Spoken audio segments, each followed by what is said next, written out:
What is up, everybody? Welcome back to the Soul Hoops channel. My name is Jeffrey, and I'm joined by Matthias today. We're going to be talking NBA Finals wrapped up on Sunday. We're recording this on Tuesday, day before the draft. So talk about the finals, how we felt about that, and then talk a little bit of the league stuff. We've had a lot of trades, very active start to the offseason. And then we're going to do a full first round mock draft, probably, maybe. And then talk about some guys that get left out in the second round that we like, stuff like that. So before we get into that, Matthias, how are we doing today on this fine Tuesday evening? Doing good. Back in Pullman. There you go. Got summer camps going on, but it feels good to be back. Tired, running a lot because not a lot of staff is in the summer, so I always got to play in the extra hours, WD, extra energy. Yeah. I feel that. But I feel that. No, it's good. How's the weather been out by y'all? It's been hot as good. Hell. It was here, like really? it was like mid 80s today. Like today it was mid 80s, dude. Nice. This last week it was like 90s, like 78% humidity. Horrible. Yeah, it was like 60 and raining over here this weekend. I had a wedding in the rain. That's so that fun. could be kind of a vibe. Maybe, I don't know. It's not my way. We ended up moving inside, but it was like still nice. It's just like it wasn't like clear summer rain. It was like overcast, cloudy Washington, like gross. Gross rain. Yeah, I feel that. All right. Well, yeah, that's good to hear. Well, let's get into the finals a little bit. OKC Thunder win their first championship, I believe, because I think don't they have one attributed to them from like one. ABA? Like the pre-merger Sonics or something Sonics like had that. one like 79, I think. Something like, I know the Sonics have one, but I didn't know if it was technically an actual NBA championship. I looked up Sonics ring and it was just a Sonic ring. Like, Sonics championship, yeah. I'm not sure. But yeah, so Thunder. Yeah, 1979. There according to this age, so I don't know how that's right or not. So Thunder win their championship. Get 7-game series, pretty good series, lots of up and downs for both team. Obviously, the big story of Game 7 is Haliburton tearing his Achilles in the first quarter, which brutal injury. I stepped away from my tee. I was cooking dinner and I had the game on my like laptop, and I turn around and I like all of a sudden I hear behind me like Haliburton's down like on the ground. I'm like, oh my god! So I turn around, I'm looking, and it's like they're like, yeah, he's writhing in pain. They kept showing the replay of the injury. Like, oh my god, that's evil. ESPN is evil. Yeah, it's horrible. I don't want to see that. Like, I don't want to see that. And that's a common theme with ESPN's coverage. Yeah, and they always show replays of like these most gruesome shit. I don't know. I was in Fiserv for the game that Dame tore his Achilles. So I was there in person. So I didn't watch that broadcast. So I don't know if they were doing it on that broadcast too. They probably were, but that might have been TNT. Didn't look when it. I just try not to look when they show replays all that time. But it was brutal. That's just so brutal. Like possibly the most emotionally heartbreaking injury in NBA history. Obviously, just hope he's okay and can recover well. But playing really well, Game 7 of the finals, nightmare situation. It just sucks. But no, it sucked the life out of the energy in like my watch party. Like the excitement for the game, and because the first 7 minutes before he went down, even the first half after he went down was a really good basketball game. The third quarter fell out of hand, but it's like, I know. I mean, it was a really good game for the first half still, and I kind of had the feeling like, they're running off of adrenaline. OKC was struggling to hit a lot of the shots that they normally hit. And we are seeing a lot of the like things that kind of come up from that, like, so the game was staying close, regardless of the shooting disparity. But as the game went on, they did not have Haliburton, who is I've been critical of Haliburton's ability to be an all-star level shot maker consistently for his team, but he does provide that base level offense that keeps the Pacers steady. And I He's think, one of the best floor mappers ever. Where like he just yeah. knows he has so many hockey assists or like two passes Hmm. away where he just sets up a play. Like he just sets it up. And there was a couple in game 6 especially, fast break possessions where you were just like that initial pass by Halliburton that was like a cross court pass Yeah. or a push ahead just completely opened up the floor. And they Hmm. missed that. Because when you have TJ McConnell and Nemhard bring up the floor, they don't bring it up with the same pace and same vision. And I know it's like, oh, you average 18 and 9, but I think people don't realize the impact he has on that offensive system and the flow of just how good they are. No, yeah, for sure. And then like, speaking to that, like the Pacers, like hats off to Siakam, absolutely great series, but you could tell like again that pressure, like Siakam is not the type of player who can just carry an entire team's offensive load. Like just No. not that type of player.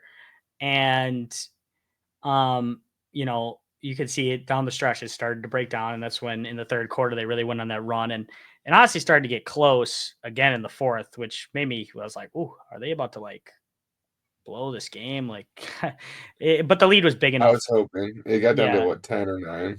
yeah. I think the lowest it got was like 10. Ugh. Um, but yeah, I mean, and then on OKC sides, just I'm glad that I saw it from Shea. Obviously, he had a good game playmaking wise, looked really good compared to where he's been a lot of this series. But I was glad to see him like empty the clip, like just like I don't care Yes. about my efficiency. Like game 7 in the finals, I don't care what the lead is. I don't care what the score is. Like I'm just going to put up shots that are my shots, regardless. If I think I can make this shot, I'm going to take it. And I really like that because like the efficiency doesn't look great, and like when you outside of the like player comparison legacy talks on performances in the finals, etc., like just random discourse stuff, like it really doesn't matter, win the game. And what he was doing was helping them win the game.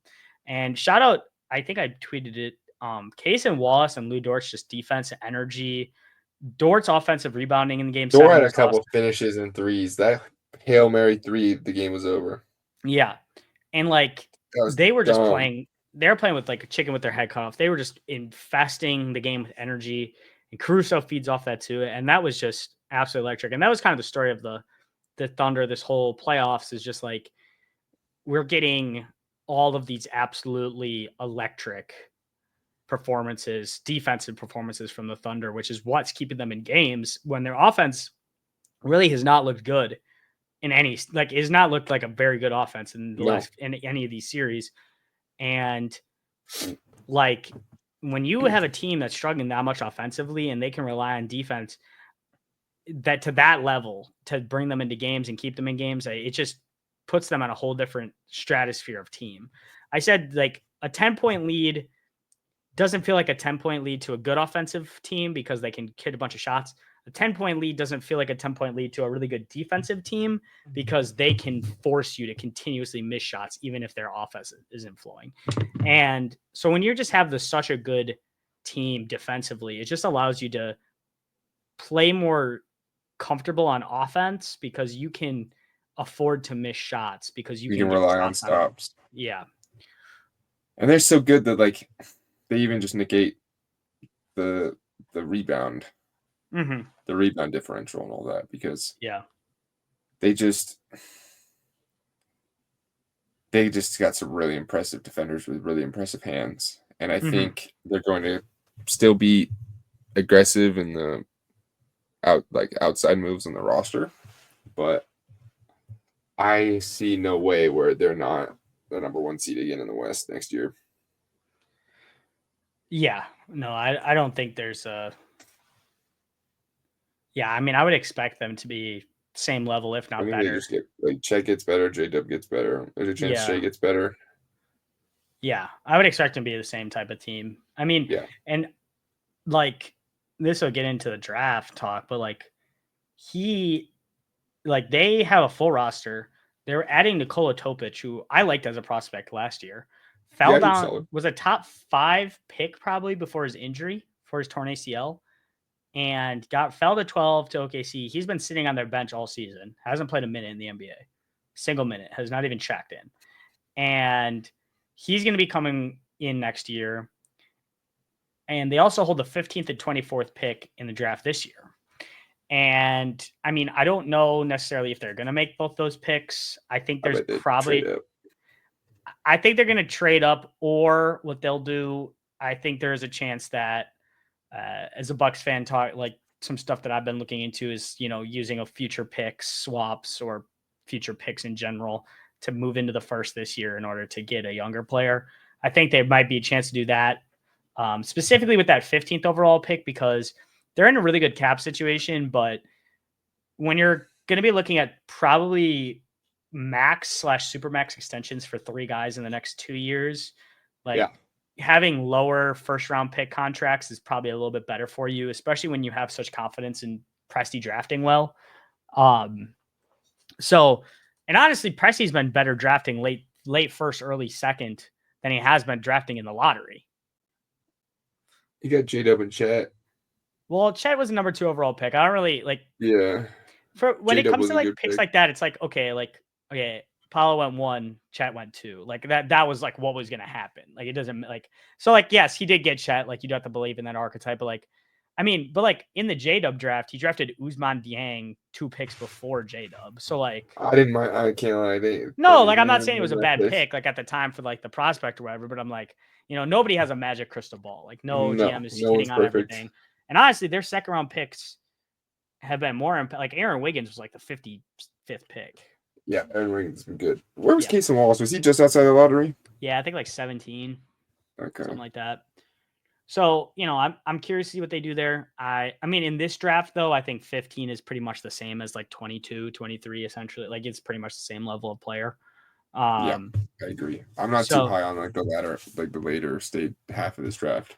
Yeah, me neither. I think it'd be a lot of role player guys, but you know, I'm curious to see what happens there. And they have obviously just a war chest full of picks to continuously replace, you know, contracts with lower level guys and all that kind of stuff. So curious to see what happens there. But, you know, obviously, congrats to OKC. I called them the champion all year. I thought they were going to win. It was a little bit more difficult for them than I thought it was going to be. But I originally thought I was close. I thought it was going to be OKC Boston in the final. That's what I thought was going to happen. This is about what I expected. Some people thought they were invincible. Their offense was never good enough for them to be invincible. But I had them in 6 or 7 in almost every round. Other than I think in the Grizzlies I said 5 or 4. I can't remember. But well, their offense is just not good enough where like you can say like they're just going to run through a team. There's way too many flaws. And also, I think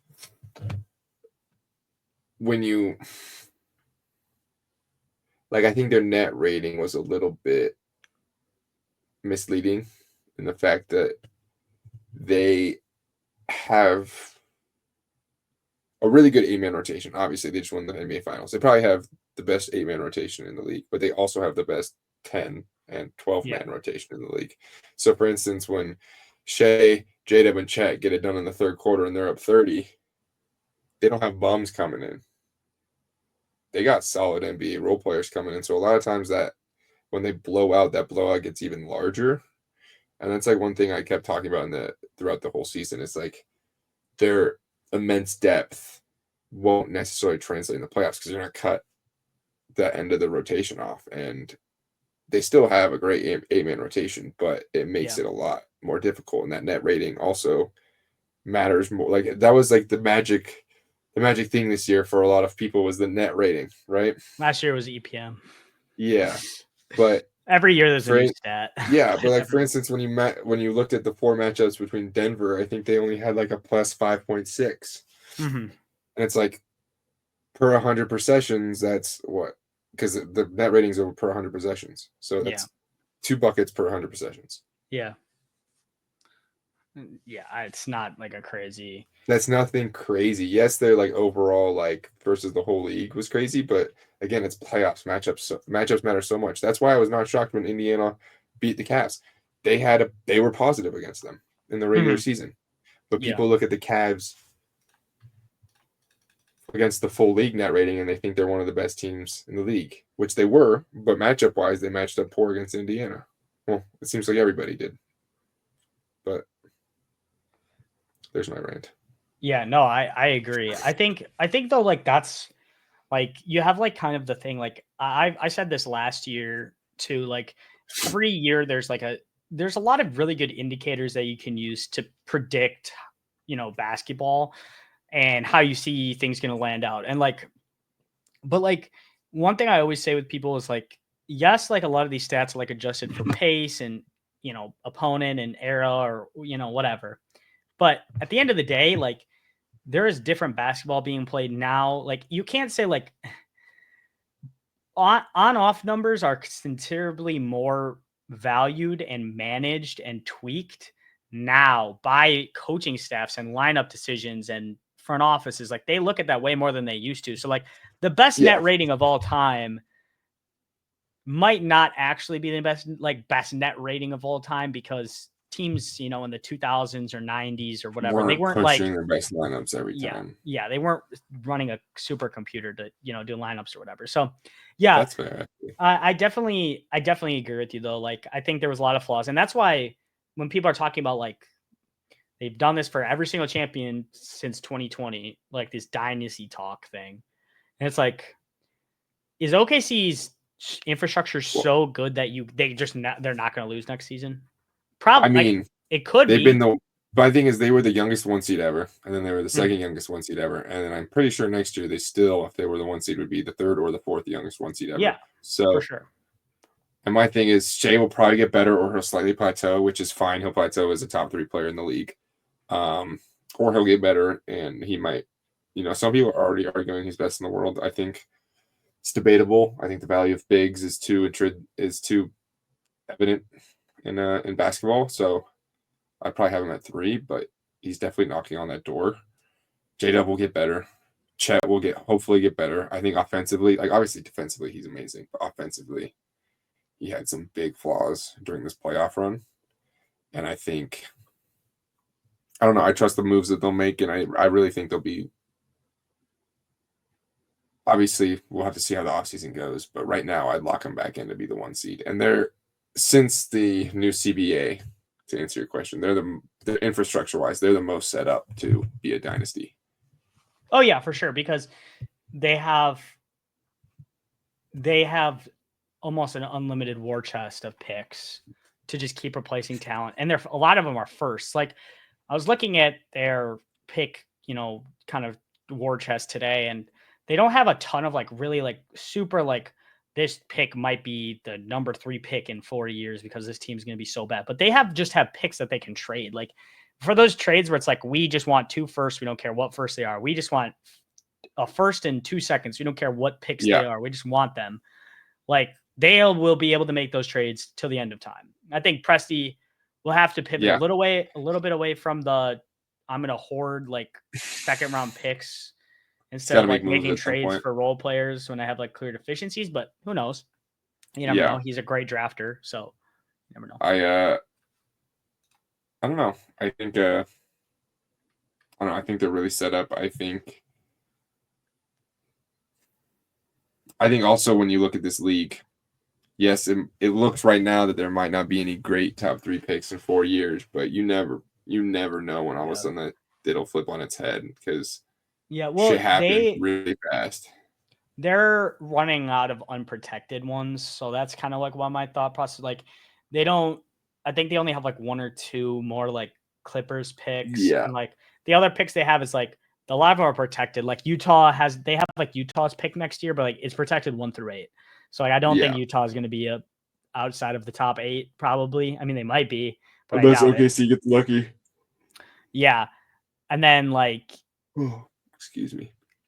Like they have like Denver's pick, but that's like protected 1 through 5. So like if for some reason Denver was absolutely atrocious, they won't be as long as Jokic is healthy, like obviously, but like that's not going to jump up super high. I mean, still getting a top 10 pick when you're that good is going to be immense value, but obviously. So yeah, I don't know. I'm excited to see what's to store for the Thunder because Presti is not the type of GM to just sit there. Like I don't think he's like we're just going to keep riding this core until it absolutely blows up. So I'm interested to see what happens there. They have 2 firsts this year. I think they have a second as well. So I would assume they're not doing 3 draft picks because I bet they consolidate. I don't think you're going to, Yeah, I don't think you're going to be able to sell multiple guys on signing 2. I have a Like, feeling they're gonna go get Cedric Coward. yeah, probably. I know they want to move up in the draft. If they Or gave they'll go 15, get a if they big, gave like maybe. 15, dude, 15 and 24 for like I know they need a really high end rookie, but like if Moloch wasn't there, like would Phoenix trade like 10 for 15 and 24? Like they would have 3 firsts. Like they need rookies, they need top team contracts, they don't have a lot of picks. Like that would be Yeah. perfect for them, like a team like that. So, and it looks like teams are not really that interested in like this is a draft where teams don't really care where they're picking, which makes sense. So, Oh, it's gonna be a crapshoot. So we'll see. yeah. You want to get into the mock? Yeah, let's do it. So before you end the mock, we're going to do a full first round. Just wanted to say that there was a couple trades today. So the Brooklyn Nets now have the 22nd pick. I don't think it's updated on here yet because the pick that happened like 2 hours ago, or an hour and a half ago. So Brooklyn does hold pick 22 now. They got that back from the Kristaps Porzingis deal. Kristaps went to Atlanta. They took on like bad contracts essentially and got the 22nd pick. So good for them as a team that needs that. But with that being said, let me pick for all teams, start. And then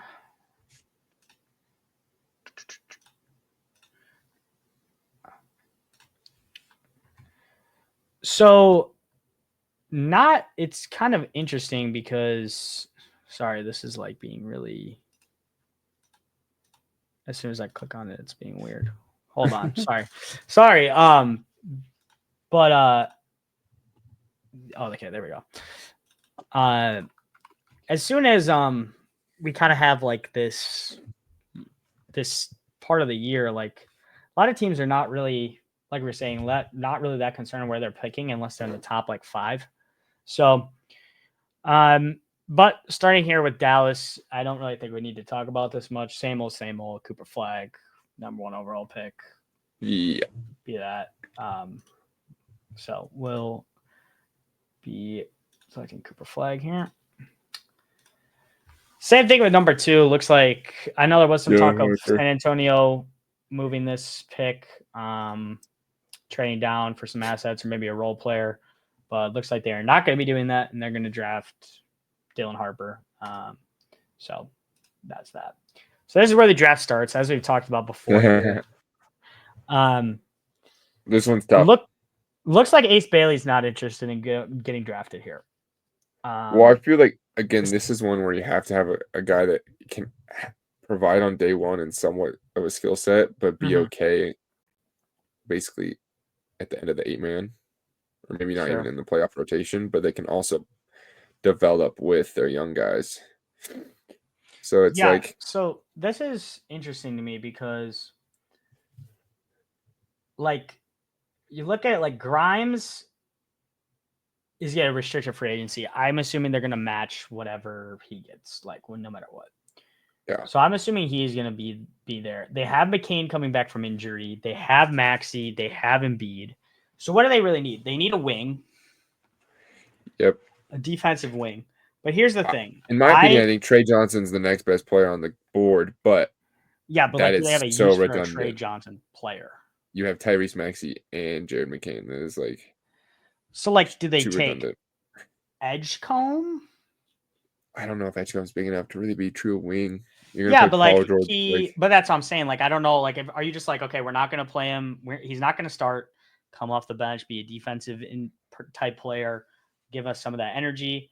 Otherwise, do we want a guy like Knuckle to play the wing, to be a shooter, catch and shoot guy? But I think they want a defender. Like, and I think it's kind of. That's why I just don't think you're reaching on Murray Boyle. Like, I just don't think you're reaching at 3. I wouldn't mind reaching on Noah. I think that's not a bad pick, but also like it's a reach. There's also Moloch. That's another thing that I've kind of said. Like Moloch could be interesting. It's like you get your backup 5.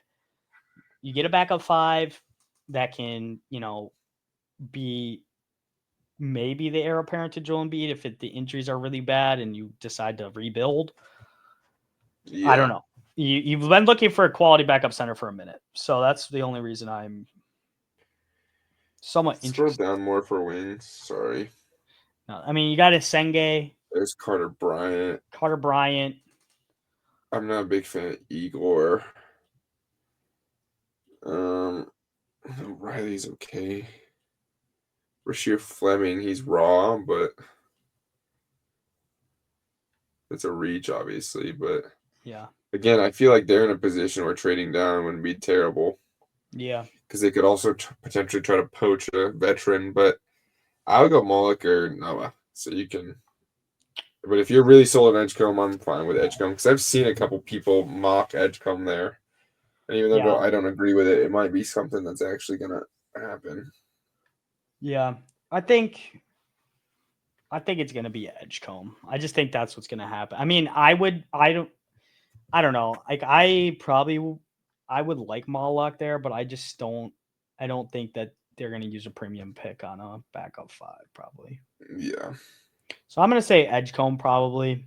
Just I think even if he doesn't start, he can come off the bench, be your kind of energy defensive focused wing, and he has a ceiling that could really develop nicely as a off the bench guard. Charlotte, okay, again, another team that we're seeing Ace Bailey is not interested. Like he has like 3 teams he wants to go to, essentially. Yeah. I've also seen reports that Knuppel is the only top like 10 projected pick that is coming for a workout with them. Confirmed. Hmm. So I mean, maybe, but I feel like they got hella like wings and like I don't know. yeah, that's what I'm saying. I want to go big. You want to do Moloch or maybe Trey Johnson? Trey Johnson would be bad for a shooting guard. Wait, what's it? They got LaMelo, Brandon Miller. That's it. Yeah. Moloch could be in play. I think we mocked I him think there it's last. Moloch, Trey Johnson, or Bailey. Or Noah. I think it might be Moloch. Yeah, I like Moloch. They would probably want a big that can run with a ball. So yeah, let's do Moloch. Do they? So here we are with Utah. Trey Johnson. Trey Johnson. That's what I would do too. Yeah, I think he's the 3rd best prospect on the board, but having him at 5 is tremendous value, and I think he can. He has the ceiling to be the offensive star that they need. Yes, and I also think he doesn't make them that good immediately, and they can maybe get a more heliocentric forward in like Cam Boozer or something like that. Wizards traded Jordan Poole today. Yes, they did. Fears or Bailey? Yeah, that seems like that's what they'll probably do. I feel like it's Fears or Bailey.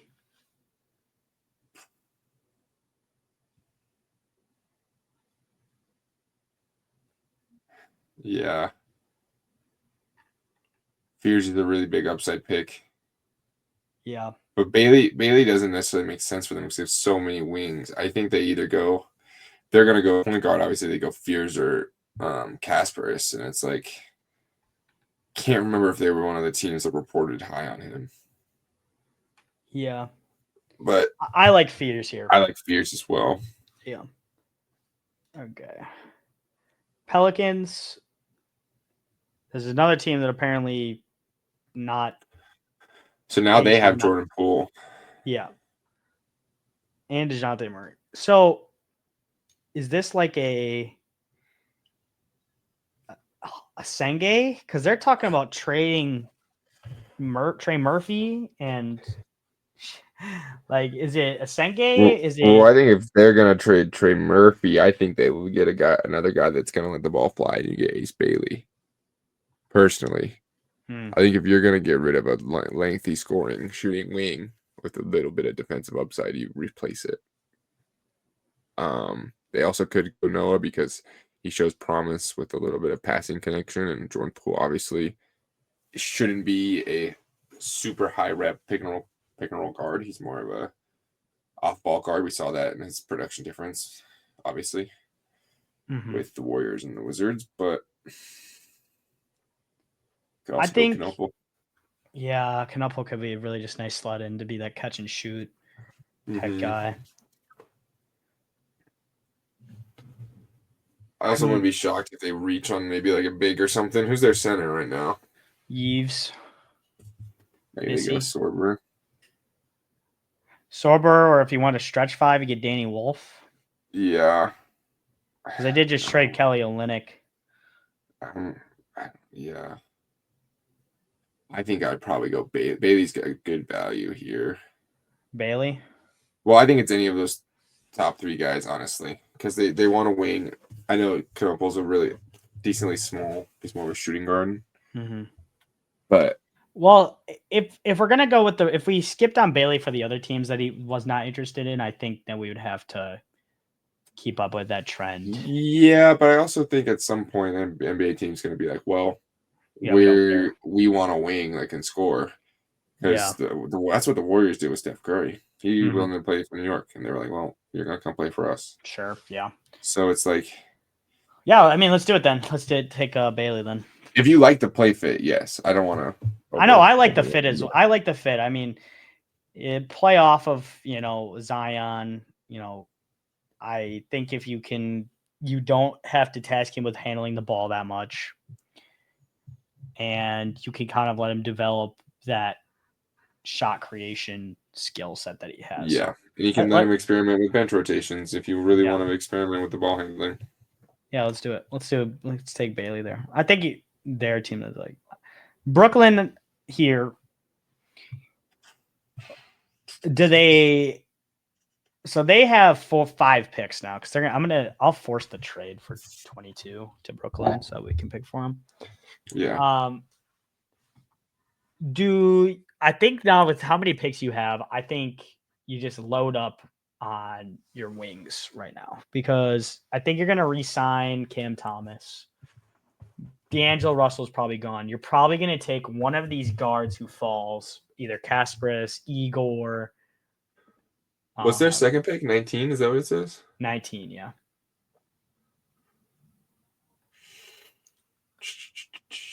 I mean, they could take like Walter Clayton at 19.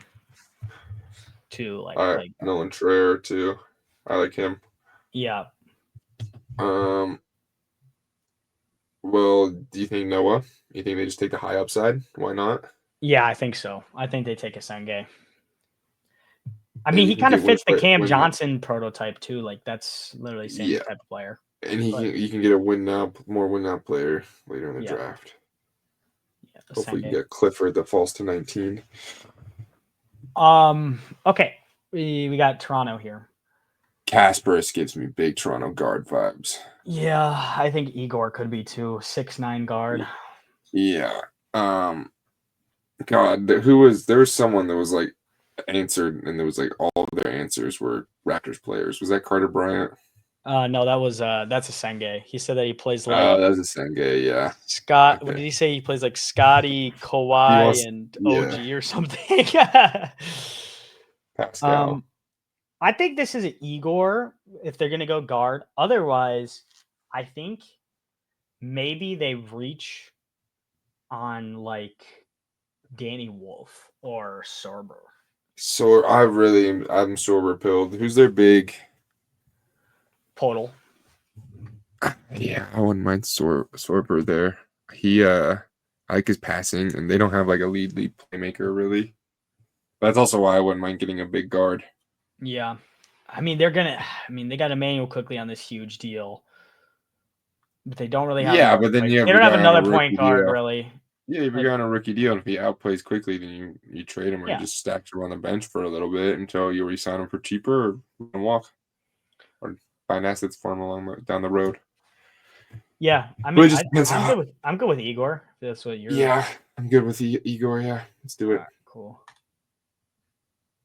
Not the highest on him, but yeah, I'm not the highest on him either. But I could see There's also guys there that are shot makers, so I don't think he'd be tasked with creating as much as you probably. Kevin Durant is not on this team anymore, so yeah, I don't know why it has the picks moved, but not the players. They're gonna need a center, right? What other pick do they have this draft? 27. 27. Okay. Or 29. Sorry, 29, 52, and 60. Okay.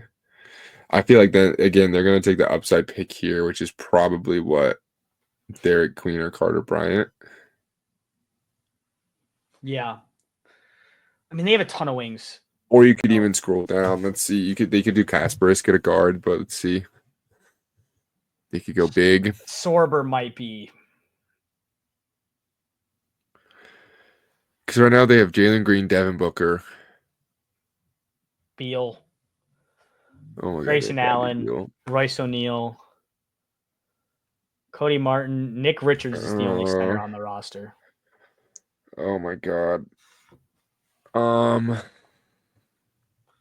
Yeah. Holy shit. They're in such a bad place, man. It's so brutal. It is absolutely brutal. They're available. This is you don't give a shit about position other than guard. And even if they're best player available guard, there's a chance Devin Booker is like, I'm out of here. So who cares? Right? Yeah. You don't build around Bradley Beal, that's for sure. So it's like, Yeah. you think Kasparis is the best player on the board, you get him. If you think Queen's the best player on the board, if you get him, you're gonna take the biggest. I just think from the way that they built their team, I think like you're really looking for rim protection. And like I'm really not that eager to do it, but like I do think that there's a chance like reaching on Sorber. I would if I'm gonna draft a big, I'm gonna draft Sorber first. I'm high on him. Yeah. Foot injury is a little sketch, but yeah, the injuries is what makes me nervous. But I think let's say you get good medicals, you have a center problem. Queen does not really fit the prototype of what your team you're building. Like, even though this team really has no identity and they're going to be kind of bad, like I don't think they're running the DHO hub type offense. They don't have someone that can play alongside Queen. I think Sorber has a high enough IQ and athleticism to run DHOs though. Yeah, let's do it. Let's just we're talking ourselves over it. Let's do it. Sorber at 10. I like it. It's fun. That's a fun pick. I'll let you have the floor on what you want Portland to do. They now have Drew Holiday. Anthony Simons is no longer there. So we didn't clear our guard thing at all. So we still have an overstacked guard rotation. Yeah. But I think the thing with Drew is that he kind of, even though he'll play guard, he kind of scales to being a wing essentially at this point in his career. That's he's more like an undersized 3 than he is a point guard at this point. Yeah, I think right now they need a 4-5, like a guy that can. Well, it doesn't seem like you're trading Jeremy, so a guy that can play backup 4. And because Klingon is you have so many centers on your roster, not in the most shape, and Ayton is in and out of the lineup, and rumors are Ayton or Robert Williams is gone. Yeah, I think we need a guy that can play backup 4, but also slide in at the 5 because I've liked Queen. I liked. Even you could go small ball Murray Boyles if you're really confident in his upsides with his wingspan and standing reach. They need some. The only thing that makes me hesitate with Murray Boyles, I don't know. This team needs some offensive juice. I don't know if I agree, and I think Queen was a positive when he picked up screens at the screen line, and also you can play him. He can slide his feet. I know he didn't athletically test well, but the film shows he can slide his feet. So I'm really curious if that translates. But yeah. And also, you can play him alongside Klingon and have him be the, rim protector. And help protect the rim. Scroll down a little bit. I mean, that sucks because I really like Clifford. There's also Rasheer Fleming, but he's more of a 4, true 4. Yeah, he's and more of like a. And I don't know how his offense is gonna look. Reach on Cedric Coward. I know you would love that. Cedric Coward or Derek Queen, and you might actually go. He's a Packers fan. Yeah. Coming to expose him. Ben. I mean, I like some of these guys at the end, but I feel like I'm reaching. Like, again, Blazers are at a small forward through center, best player available. I think that's Queen. I kind of agree too. I've been kind of talking myself into Queen next to Klingon, moving his feet, being like a reverse Bam. Yeah. Really good on offense, barely a positive on defense just because he's like really in a good position. Or surrounded by Klingon. Chicago, they need a big. They need everything. Best player available. Knuppel, but I think that's the one type of player they're not going to draft. Because what? Giddy, Kobe White, I feel like are the only safe players really. But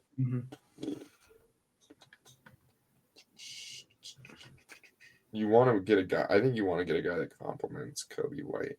Mm-hmm. And I think that's Colin Murray Boyles. I would love that fit. Or you take the high upswing and you hope Carter Bryant is not Patrick Williams.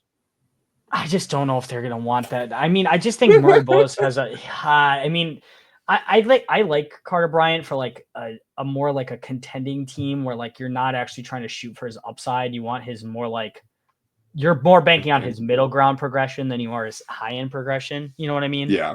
Because like his shot creation is like so disgusting. And Behringer at 15. I know a lot of people are high on Behringer. I'm not personally the highest on him, so yeah, I'm not a big fan. I wouldn't go him for big. I'm not the highest on Danny Wolf either.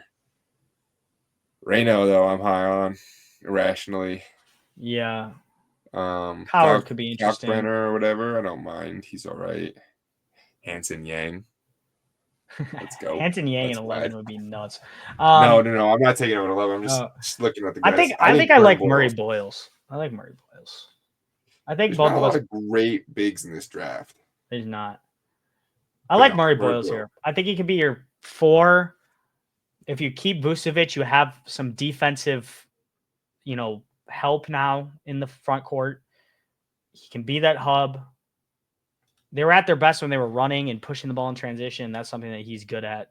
And I think he's a high enough IQ player, and he showed effectiveness in ISO to where, like, I know it's a overused comparison, but I really think he can be an accent to Kobe White, like Draymond Green, and really just set up some stuff for them. And again, not make them too good, and they'll probably be in the lottery again next year.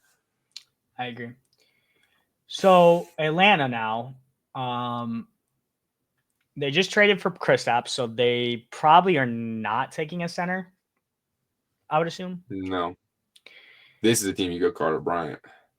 Yeah. Or do you get some more consistent shooting and take like Knuppel? True. You could go Knuppel. Because what? They would go Trey, Risa Trey, like your starting out lineup could be like Trey, I'm blanket. Dyson Daniels at the 2. Yeah, Risa Shea. Trey, Dyson Daniels, Risa Shea, and then you've got, or maybe they take a 4.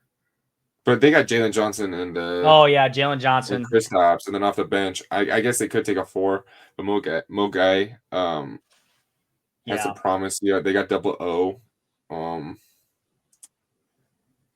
I wouldn't mind Knuppel. Who's their backup shooting guard? Garrison Matthews.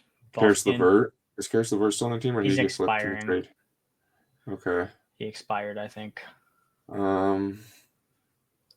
I think Knuppel is nice. Like when you get that would be Jace Richardson as a backup combo guard. Yeah, but I think Knuppel shows more like defensive and like fitting. Yeah. Like I think he shows more like win now promise. I think Knuppel's a solid pick. Yeah, let's do it. I think this would be a really good like value at 13 too.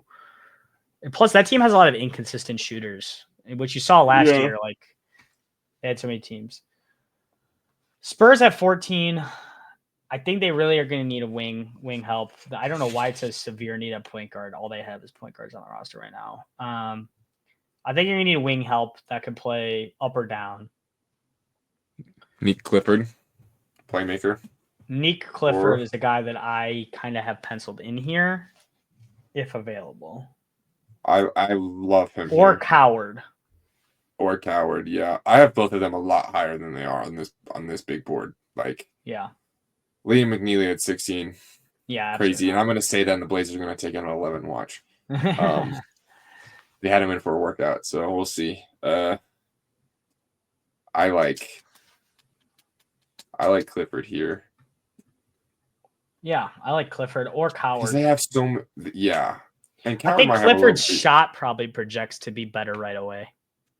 Yes, but the it's the upside of Coward of is why you're drafting him. Mm-hmm. And it's like it depends how long they want to wait if they want to get him more. Because they want to compete. Obviously, they don't want to just waste away Victor Wembanyama when he's good because he's been really good. Yeah. But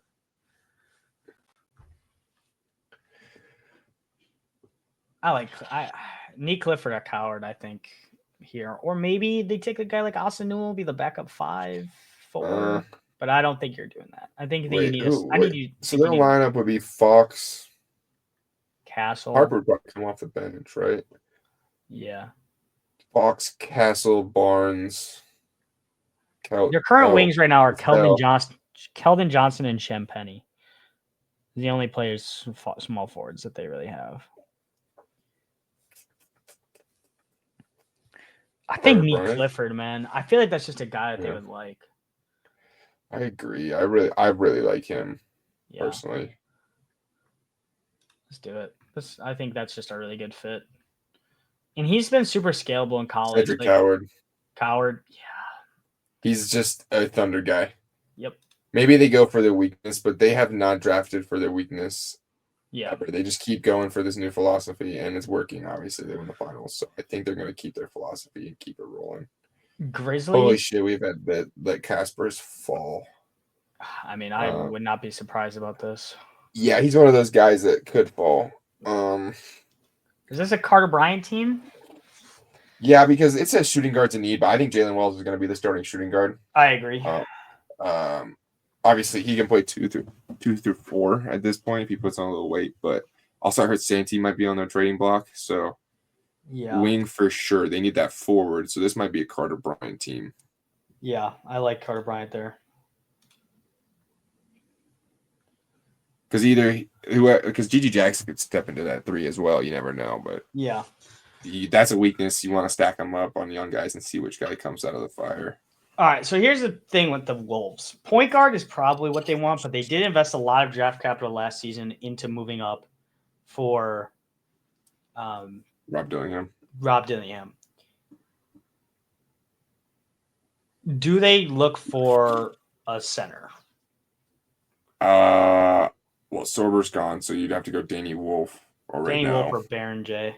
Yeah. Or Baron J. And I know Ryan's high on Baron J, but I'm personally not. But I think at this point, you don't have to always go for this well-rounded type of player, and he can provide value. You know what I mean?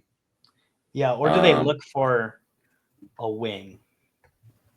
Because they have their Nickeil. They're probably going to lose Nickeil in free agency, but they have their replacement in Terrence Shannon for him. Like, I don't think they're going to lose Naz Reid. Yeah, I mean, what Cass versus a pick and roll, Rudy. Sure. I feel like he's the one that's going to throw the lob passes, right? But I think it really just depends. Yeah. I mean, I think they're definitely going to want to, if they do go for a center, I think it's going to be more that athletic range defensive type. So I don't think it's Danny Wolf. That's why it'll be Baron J. And I don't know. I'm really not that high on Kasparis, especially I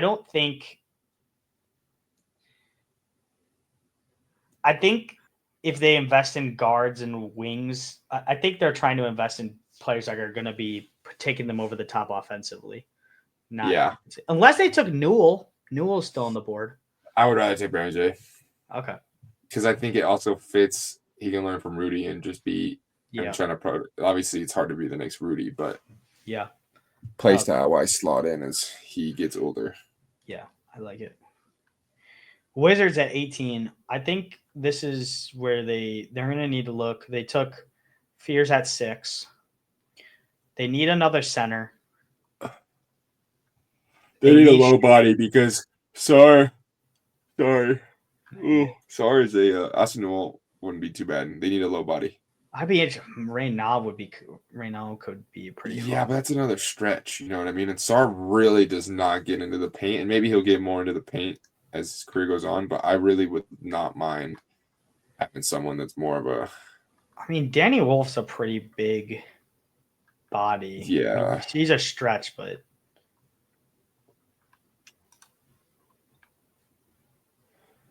or could they shoot for a wing guy and maybe take like Will Riley? Another wing. My thing is, I think I have better Will Riley and Keyshawn Davis. If I was going to take a wing, I'd take someone like Rasheer Fleming, who is just like, I think, a little bit worse Noah Senge in terms of like being boom or bust. Not I as think much of a they do boom, have pick bigger 40, bust which potential. might actually be kind of a pretty decent place for like finding like Yeah. another backup center because I think there'll be some centers available there. So unless they, maybe they do maybe they like McNeely. I don't really like McNeely though. Respectfully, I don't like him. Yeah, I don't like him either. It's really disrespectful to say, but like I just don't. Fleming. I would go Fleming or Newell because you're still getting like a wingish, but you're all like a wingish big, I guess. I mean Fleming, and then you could go get a real big, but I don't know. What are you feeling? I think you're gonna probably want a center, and I think if you get Newell, I actually kind of like that as a double big opportunity too. With Sarr, you can play off his passing as a cutter, as a screener, that type of thing. So yeah, I think Newell would be kind of a fun fit there. and I think they can play fast all together because he's still a transition big. And they have wings that they want to let develop offensively.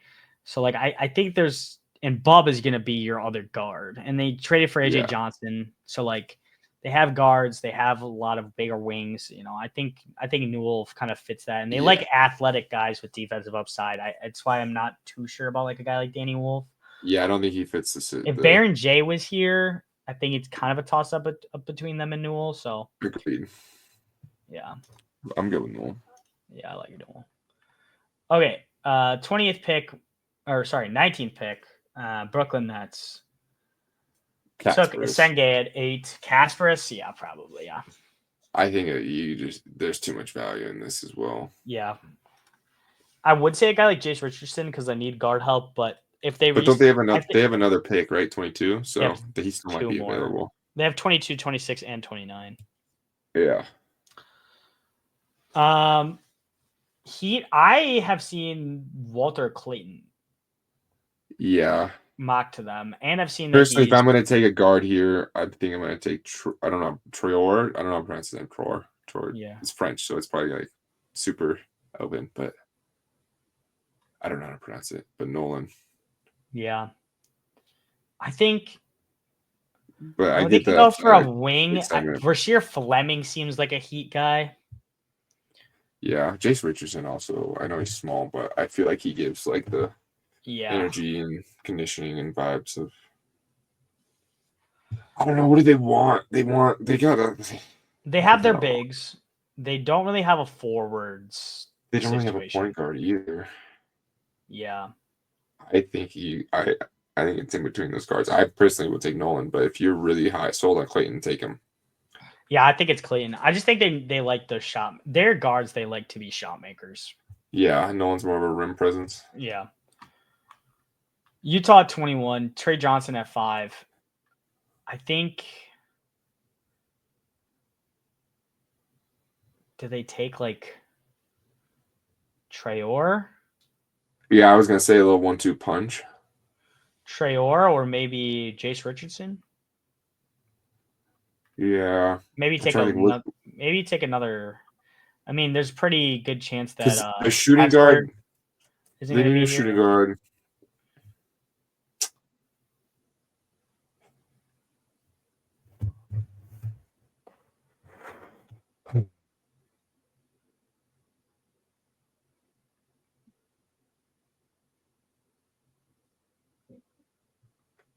Lauri Markkanen obviously is a 2-4. They could do Fleming. They could do. I don't know. I feel like they go another guard because I feel like that's kind of their weakness. I feel like in terms of upside, Maybe it's Richardson or Traore, I would say. Yeah, it just depends. I feel like Richardson and Trey Johnson play too similarly. Where Yeah. you'll be like, if Trey Johnson doesn't end up being like Devin Booker and he ends up being more of like a Klay Thompson, Hmm. you need someone to handle the ball still. Let's And do I it. don't know how sold I they like are on Keontae George. Traore there. Okay, so this pick Is Brooklyn. Brooklyn.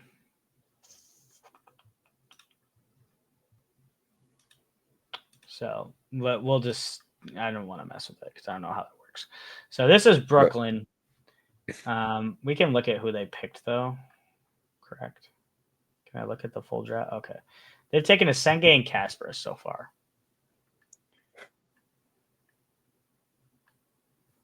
I mean, this is. I wouldn't mind Go Richardson. Jace Richardson.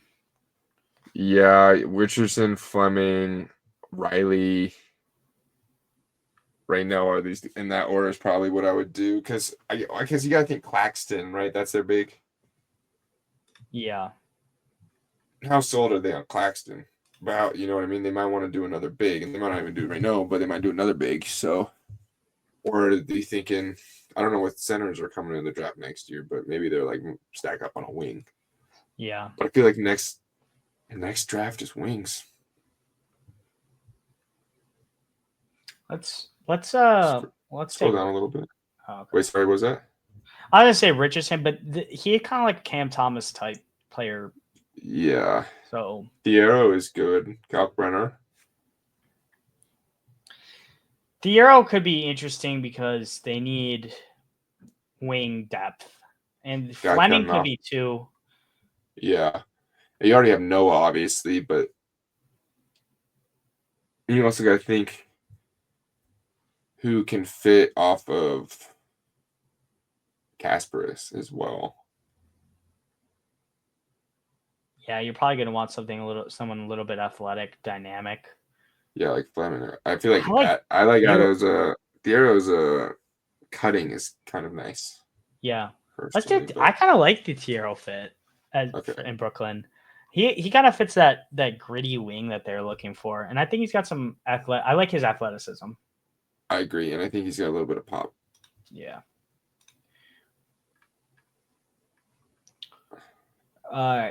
Pelicans got Ace Bailey, fell them at 7. Danny Wolf or Reno. I think Danny Wolf prototype's easier to them just because he's just that stretch 5, straight up. See what you got? Poole, Ace Bailey. So it's either you stack up on a wing and go Will Riley or Gonzalez or Fleming. Or you go stretch 5. And I like Will Riley to them. yeah, that's kind of like the Trey Murphy archetype type player. mm-hmm. Yeah, let's do Will. Yeah, Riley. just stack up on a wing. Yeah, I like that. Because again, like I am high on Reno more than most people, but I also I guess 24 is about where I have on my big board. But there may be more centers that the teams are like okay with just waiting for next draft or in 2 drafts because I don't think the Pelicans are in any rush with the way that they're building their team. Yeah. Is this Thunder? Yeah. Reno or Wolf? I think they get a Reno big. is way more dynamic. Yeah. I think Reno adds a lot more. Or do they just keep stacking wings and take like Fleming? They could go Fleming. I would say Reno or Fleming. Yeah, I like that too. I mean, in that way, when like in 2 years, when you are done with Hartenstein, you can have a cheap option to step in for him. Exactly. And they already took Coward, and I know he's only 6'5" or whatever, but he upsizes. He's like J-Dub. Magic needs some offense, specifically from guards still. They also need a backup. They're probably going to need a center because Mo This is someone that they probably want to pray that Nolan falls to. Mm-hmm.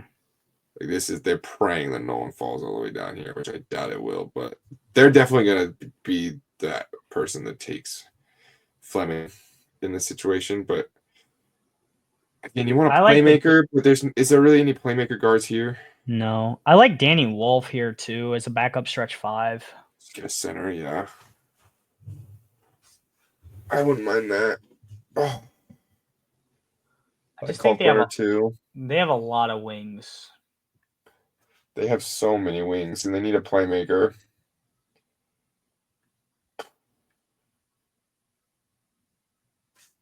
But I really don't think there's any really left that I would like. Yeah, I Take agree. it on. I think you take a guy that has a little bit of playmaking juice. Shit, you could go Hanson Yang with his passing on offense if you want to go big, but he's not really a stretch. I think Danny Wolf. Yeah. I think that fits pretty well. Go be Mo Wagner 2.0. Brooklyn Again. Fleming, Jace Richardson, Hugo. Fleming. I think they're just stack wings, dude. Let's get a ton of them. Yeah, I like Fleming. I know he's a little goofy, but I think he shows some feel and some instincts out there that I think are really, really big. There's also Penda that's like I'm in and out on. I was high on him I don't know when I much. went away. He's a guy that I haven't looked into very much. Yeah, he had a very up and down season. Yeah. So it was very just like I know he was projected pretty high at the beginning of the year, wasn't he? yeah. I think Fleming. you're right. I think they can get a center later. You want to take a high upside. I know you already have Noah, but you got a playmaker. You have Cam Thomas. You have the next pick too. They have 27 right after this. Oh yeah, then go Fleming. I think Fleming, and then maybe just to get insurance on it because their next pick isn't until 36. Maybe take like Kalkbrenner as like that stretch 5 that they don't really have because they're gonna lose they're probably not bringing Day'Ron Sharpe back. There's been a lot of records or talk about Claxton. Kalkbrenner, stretch 5, can run that kind of like trail 3, drop coverage big. So I'm trying to think that defensively. Seraph could also be interesting as like a big guard wing hybrid player. I wouldn't mind He's teammates with a Senge. Shooters. Yeah, Jace Richardson. Richardson or Gonzalez, or I guess a center. I know, like you said, no one really knows what they're gonna do with Nick Claxton. Probably gone, but Yang's doesn't look like he's gonna be a good defender. I don't know much about Yanich, so I can't speak on that. Pretty much like but rim running athletic center type. It's kind of like a Jericho Sims. I mean, it depends. Do you want to do that? Give Kasparis a lob threat. Let them run. You get 3 athletes that like to run fast. Senge, Kasparis, Fleming, and then obviously you run in this rim runner. But then also that's kind of already the Claxton prototype. Mm-hmm. But do you want to, if you're going to let Claxton go, you might need to fill in that shoe. But if you already have the defender, you might be able to get away with going with a Kalkbrenner or a Yang. I think I like Kalkbrenner. I think it just gives them a different option. I think that's something that they haven't really had a stretch 5. I think this just gives them a little bit of an option to push. I agree. I like that pick. So Boston has now traded Anthony. They have Anthony Simons running point guard next season. Tatum's out the year. They just traded Drew. They traded Kristaps. Do they shoot for a wing? Because there's going to be a lot of wing minutes open. There's going to be center minutes open. Yeah. I mean,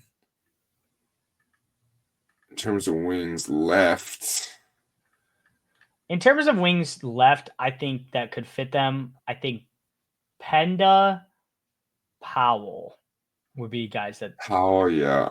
I'm trying to think the weaknesses. Obviously, next year you're kind of thinking of what they are next to Tatum.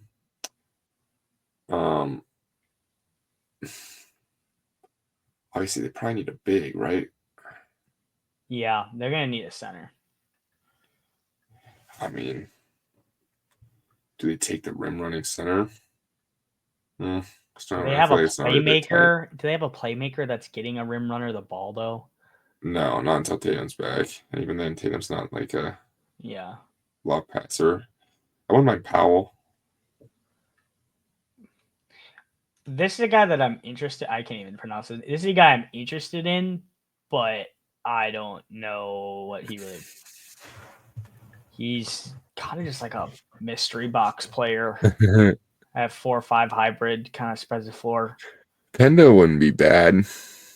Yeah, I Just like swing. I like He's someone that was really high up on the boards originally. You give him a full year, maybe he just pops as a rookie playing next to Jaylen Brown and Anthony. So you never know. Yeah, I like that fit. I'm also a big Hugo Gonzalez guy, but he doesn't shoot, Same. so I don't think they fit their prototype. Yeah. Yeah, let's do Penda. I like it. Little upside swing, big defensive wing. Phoenix took Sorber at 10. A little bit of a reach there, but they got a defensive center, some upside. I think you need to maybe at a guard. Seraph could be interesting because he's kind of a point guard wing hybrid at 6'6". Could play the 3. I think you get Yang here. Get a center. Another center? I guess, yeah, I forgot we already got Sorber passing center. Yeah. It's kind I'd of my say- whole thought process. Same exact thought process for Sorber, but Yang. Sorry. Yeah. Very good. Jace Richardson, they need a guard, but that's another shot creating. Yeah, that's like the same build as Booker and Green. Yeah, and Jalen Green and Powell. Powell Maybe could be you should get a interesting. slasher and Gonzalez. You said you can't really shoot, but you don't really need that if you got. Yeah, I think Seraph for Gonzalez could be the interesting wing that you take a swing on here to see if you can hit some upside. Yeah. Hugo plays. I'm personally higher on Gonzalez. So am I. Let's take it. The shooting might come around, might not, but I think. But Devin Booker and like Jalen Green, I think, are good enough spacers, and Sorber can hit the cut. Jace Richardson. Yeah. Off-ball shooter. Off-ball shooter, also Norman Powell replacement. Is he expiring next year? Yeah. I think the center-wise, you can maybe. I don't know what their second-round picks are looking like. Just 51. So I mean, they could if they're high on one of these centers, do it. But I mean, they might just bring like Ben Simmons back to be the backup center. I mean, that didn't really work that well, but like. But it worked okay in my opinion. I think some people because I thought some people overrated how poorly that worked out. Yeah, I agree, but I don't know. I don't know. It's hard for me to. I think Richardson. I mean, giving another shooter to play off of James Harden is great. I think I like Richardson. I don't know. I don't. This is a little too early for those bigs, in my opinion. Yeah, I agree, and I do. I have those guys in the like, late 30s, 40s range. Yeah, and I do think that James Harden will make any big serviceable on offense. Yeah. So I also don't see Jace Richardson falling out of the first round. This is kind of Jace Richardson is kind of the Collier from last year. It's like we don't really know where he fits in, but like someone's gonna take him. He's good. Like I think we disrespected Jace Richardson a lot. Like I think it's just how the board falls. Like the problem with the Jace Richardson archetype is like what teams have room for like a combo guard. Yeah, and we also don't know. We're not seeing these workouts and stuff. Yeah, and I think he had a really productive season, but there's like a lot of this we're basing on play style as well as a big portion of this. I feel like where some of these teams like they'll just be at I don't know, maybe they're at fucking 16 and they're just like, well, he's the best player available. Who cares if we're small when he plays next to Ja? You know what I mean? Or maybe it's like you just never really know how the NBA teams are really going to function. So, because I like his game. And I think talent-wise, he's probably better than some of these guys, but it's, again, undersized. Has some worries. But no, I'm not too upset with this draft. No, I think this is like one of those draft classes where like you're looking at it and it's just like you don't know really how it's all going to work out, and you just after 3, it's a crapshoot. It's a mess. Yeah, I mean that's like 3 to 10, all same level of player, and even then you might get a reach. Like we had Sorber going 10. Like that's kind of crazy. I don't think Sorber at 10's a reach in my opinion. I think he's really good based on like consensus. I would say. You know what I mean? Like consensus big board compared to consensus value. Like he might be. He's the second best center in the draft. I think pretty convincingly. Like, but that's like the thing though. Like a lot of these prospects that I think are good prospects, or I might have higher on my board than where they actually get drafted. Like I haven't made a full big board, and I probably won't just because I haven't had the time, and I'm not too Same. concerned. I just have more of the range of them.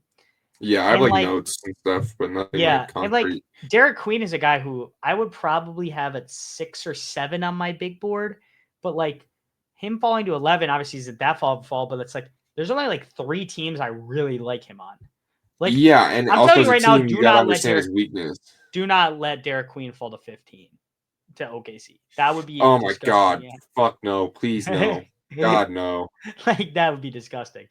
That would be I think disgusting. even Cedric Coward at 15 is like, give me free candy. Coward's kind of interesting for me because I am high on him. I like the way he's tested, and I think he has a translatable skill set to build on. But like, he didn't play a lot last year, and I think a lot of the rise is based off of interviewing well and workouts. Yeah, but he also like like that. Watching him, he has a really good pace about him, and I know he wasn't able to play during conference in those higher level teams, but I don't know. He reads closeouts well. Got really cool on like lower body control and movement in the paint. Good. I think he has better offensive upside than other wings in that range. Like and solid catch and shoot 3-point shooter. Yeah, and like the reason, like for example, like like Nick Clifford and Cedric Coward are like the same type of player to me.